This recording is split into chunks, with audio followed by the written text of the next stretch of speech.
Yes, జాగ్రత్తగా గమనించండి. ఇక్కడ మీరు చూస్తున్నది పత్తి పంట. కర్ణాటకకు చెందిన భీమప్ప నాకు ఈరోజు కాల్ చేశాడు. నేను డ్రైవింగ్లో ఉన్నాను, విజయవాడ నుంచి వస్తున్నాను. కాల్ చేశాడు, సార్ పంటంతా పోయింది అంటున్నాడు. ఏమైంది అంటే, సార్ ఒక్కసారి వాట్సాప్ చూడండి అంటున్నాడు. సో మనకు డ్రైవింగ్లో ఉన్నాం కాబట్టి చూసే అవకాశం లేదు.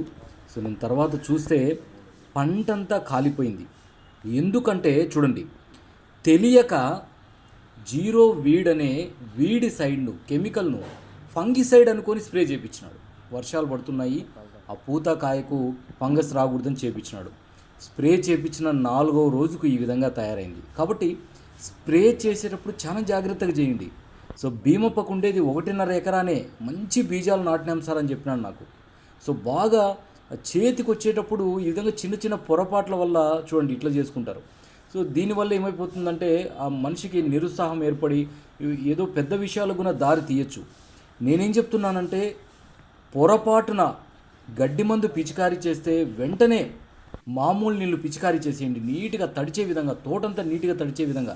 ఏం ఆలోచించద్దండి. ఎందుకు మామూలు నీళ్ళు అంటున్నానంటే, అప్పుడు వాళ్ళని అడిగి వీళ్ళని అడిగి టైం ఎందుకు వేస్ట్ చేసుకోవాలి? మీరు మామూలు నీళ్ళు స్ప్రే చేయించండి. నెక్స్ట్ డే కావాలంటే Isabion, so amino acids, fulvic acids అన్నీ ఉంటాయి.